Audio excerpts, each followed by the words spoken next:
here? Telephone conversation between a customer and a sales assistant at a shop that rents bicycles. First, you have some time to look at questions 1 to 7.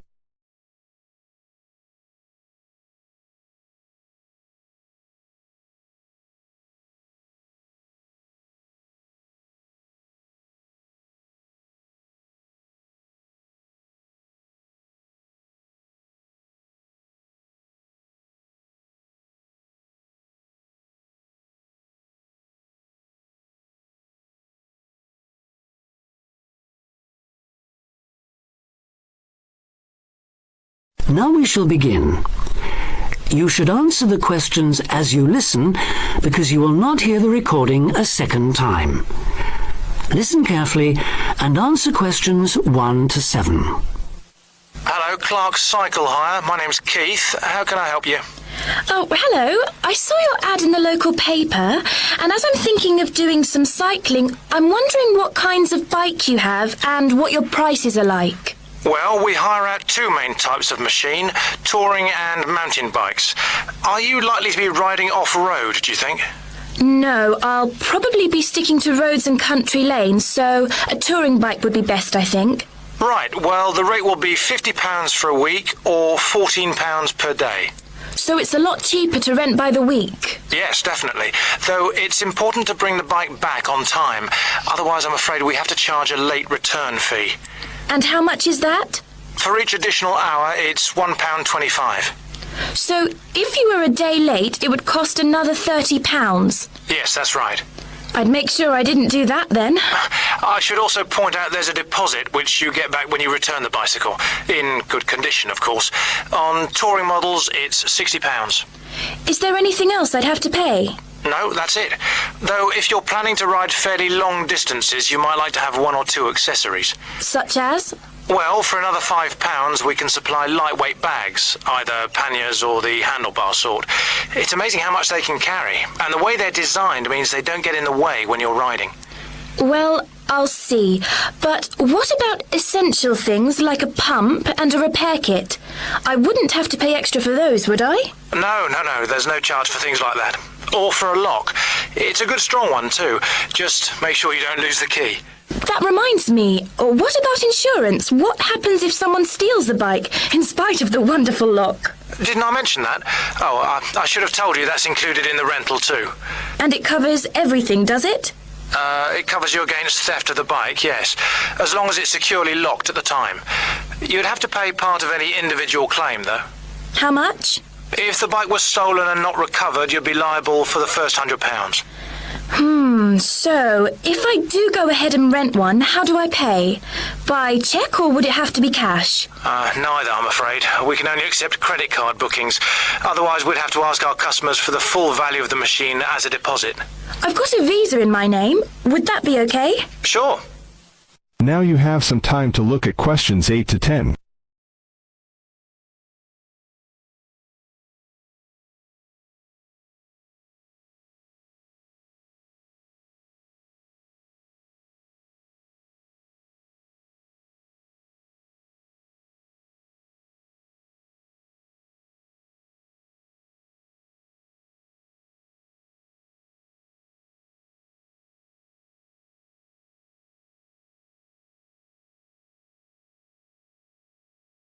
Now listen and answer questions 8 to 10. So if I want to have a look at the bikes, how do I find you? I live near the university, by the way. Right. First you take Woods Road as far as the main police station. I know it. It's right next to the park. Yes, that's it. And after the police station, there's a turning to the right called Oak Street. At the big supermarket? No, it's before then. It's actually between the police station and a garage on the other side. Okay. So, you go down Oak Street until you reach the health centre on the right. If you get to a pub called the Maple Leaf, you've gone too far, all right? Yes, I've got that. Now, opposite the health centre there's a pharmacy, and we're just behind that. Okay, fine. I'll try to call over sometime tomorrow. Great, see you then. Bye. That is the end of section 1. You now have half a minute to check your answers.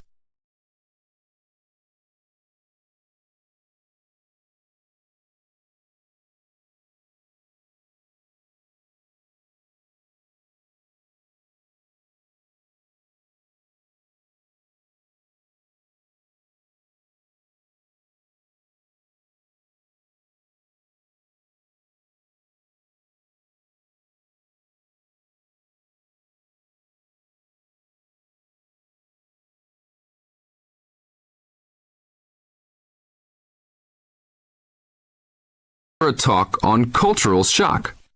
First, you have some time to look at questions 11 to 16.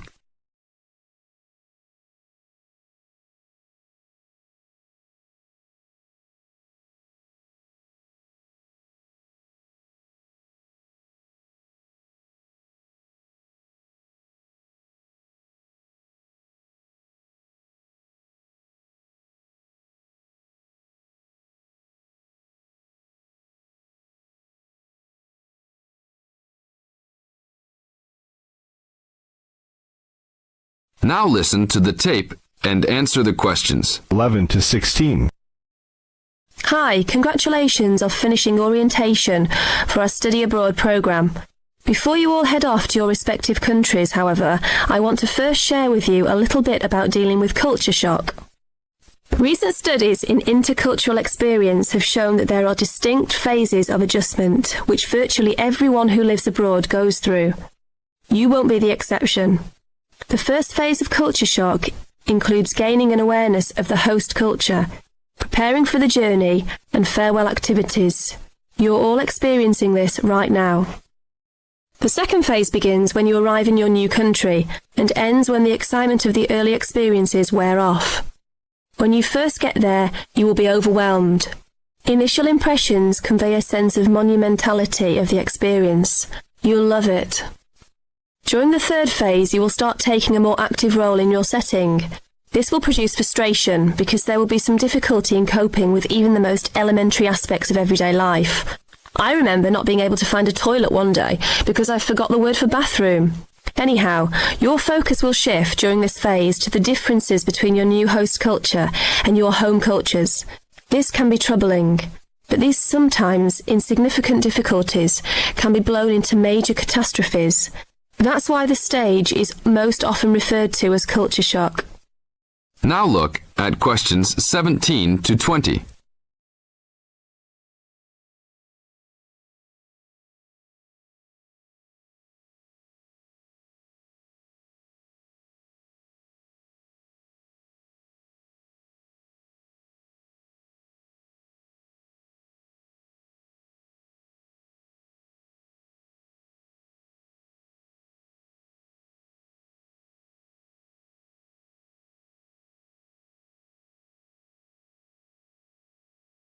As the talk continues, answer questions 17 to 20. But relax, when this stage is over, you will slip into the gradual adjustment stage. You may not even be aware that this is happening. You will just begin to orient yourself and to interpret subtle cultural clues. The culture will become familiar to you, and you'll start to feel at home. The next phase will be your discovery that you have the ability to function in two cultures with full confidence, and you may even feel completely integrated into your new host culture. In this phase, you will also start to have a sense of shared fate concerning events abroad. The last stage is the re-entry phase when you return home. This can be for some the most painful phase of all. You will be excited about sharing your experiences, but you will realise that you have changed and won't be able to explain how or why. One set of values has already been instilled in you. Another you will have acquired in your host country. Both may seem equally valid. It is important that you realise that all of these phases are a natural part of adapting to a new culture. Expect peaks and valleys during your stay, and feel free to discuss your feelings with the resident director. These culture shock phases tend to occur even with relatively short stays abroad. During your stay, if you feel a wave of bewilderment wash over you, remember this little talk and look back at your notes. One very typical reaction against culture shock is the tendency to hang out with other Americans. Remember, you are coming to a foreign country to get to know her people, language and culture better. If you avoid contacts with the foreign language, you cheat yourself and lengthen the process of adaptation. This is the end of Section 2. You now have half a minute to check your answers.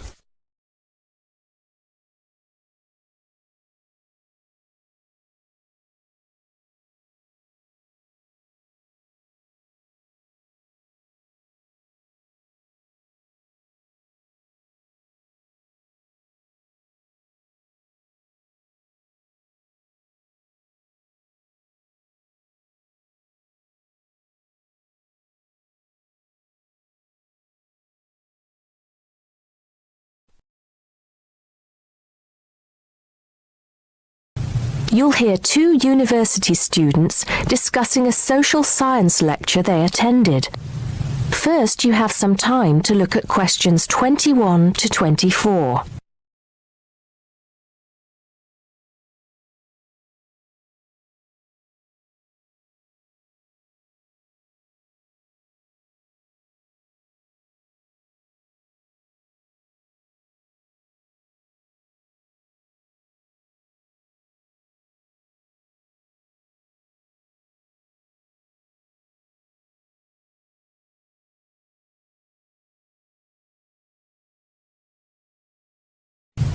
Now listen carefully and answer questions 21 to 24. Did you go to the first social science lecture yesterday? Yeah, didn't you see me there? No, I was trying so hard to understand the lecturer. What didn't you understand? A lot of it, really. For example, he said we needed to study history as part of the course, but I didn't get why. You probably missed it. He said early on that we need to learn from our past mistakes. Right. But he also said we need to put ourselves in the place of our ancestors. Why is that? I think the point is that it's not enough to know how they lived and what they did. We need to know what they thought. I see. And I've written transferable skills in my notes next, but I have no idea what that means. If you study social science, you learn skills that you can use in a job. Oh, right. Is that all? Okay, but why is that? The point he made was that in studying social science, you use a flexible and adaptable approach to learning. Before you hear the rest of the conversation, you have some time to look at questions 25 to 30.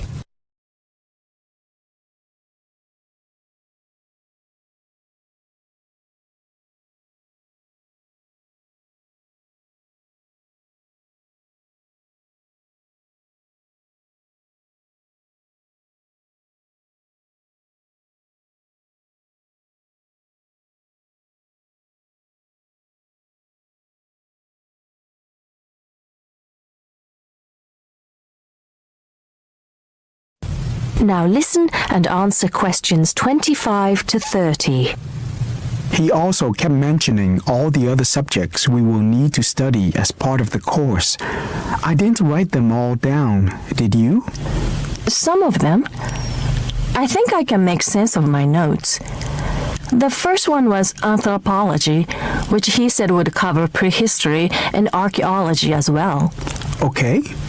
Then there's economics. I wrote down that this was not meant to mean that we will spend all our time looking at economic theory, but more that we need to see how humans behave. That's good. I don't think I could handle economic theory. He said something about education too, didn't he?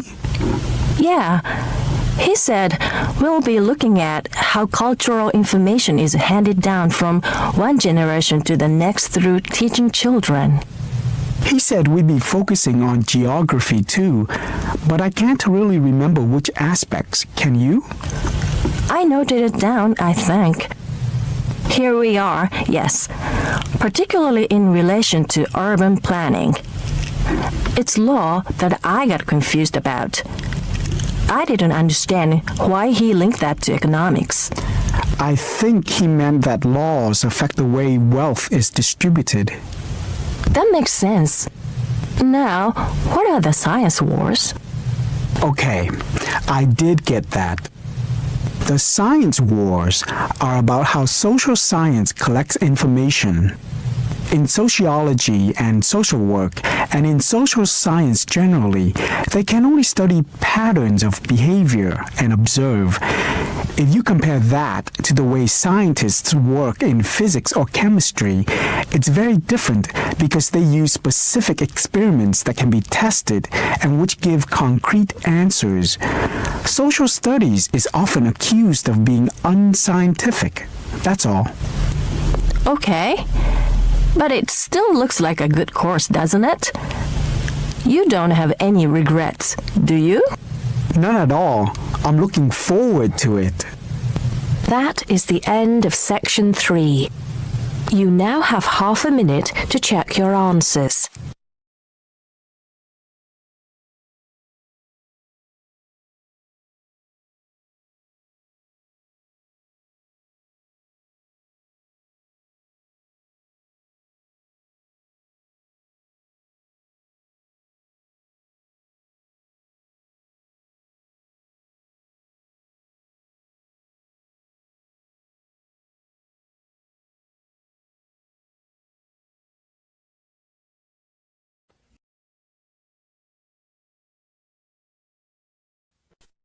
You are going to hear a talk on Anne Bonny, a female pirate.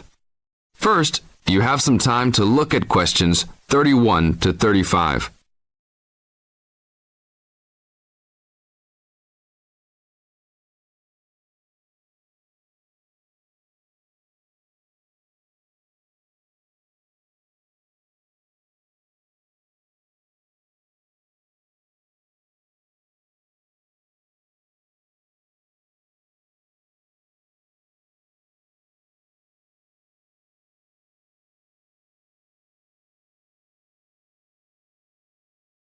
Now listen to the tape and answer the questions 31 to 35.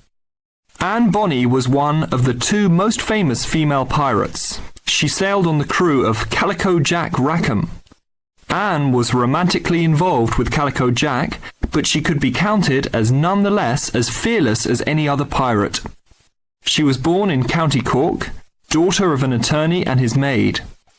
The lawyer left Ireland in disgrace, but found fortune in the Carolinas.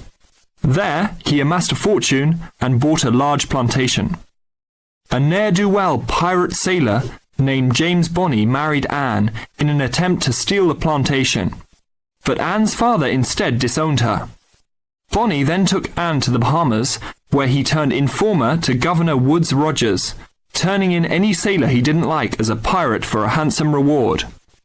Anne quickly grew to dislike her spineless husband and quickly caught the eye of one Calico Jack Rackham, a pirate of some renown. Governor Rogers had recently passed an amnesty for pirates, which left Bonny out of work. The admiration between Anne and Calico was mutual. Calico Jack was a handsome man who knew how to spend money as well as steal it. Anne was a well-endowed lass with a fiery spirit and a temper that matched that of any man. In any event, Calico offered to buy Anne from Bonny, but Bonny instead took the matter up with Governor Rogers, who said that Anne was to be flogged and returned to her true husband. That night, Calico and Anne slipped out in the harbour, stole a sloop, and began a life of piracy together. Now look at questions 36 to 40.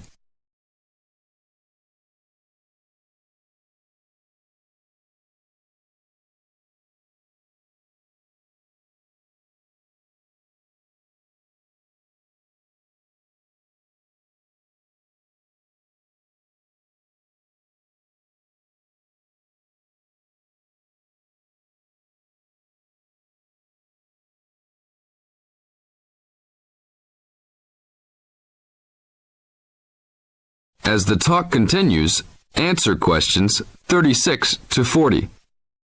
Anne fought in men's clothing, was an expert with pistol and cutlass, and considered as dangerous as any male pirate. She was fearless in battle, and often was a member of any boarding party. In October of 1720, retribution was close at hand. The governor of Jamaica, hearing of Calico's presence, sent an armed sloop to intervene and capture the captain and crew.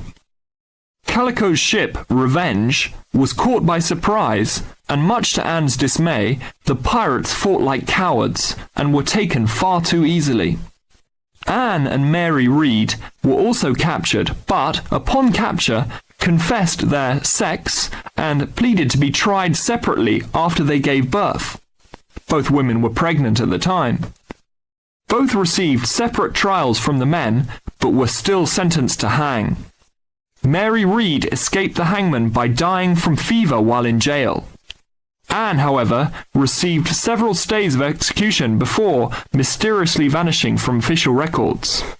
It is believed that her father, who had contacts in the island, forgave his daughter for her acts and ransomed her back to the Carolinas, where she assumed a new name and a new life. This is the end of Section 4. You now have half a minute to check your answers.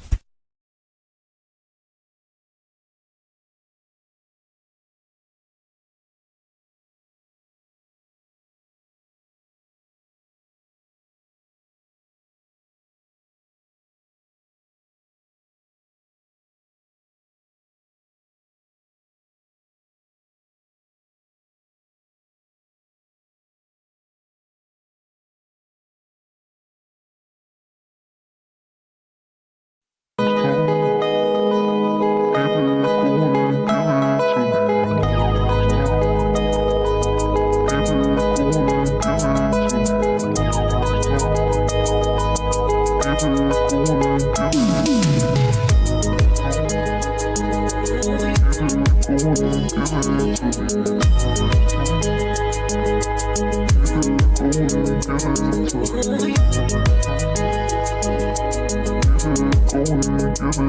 to me.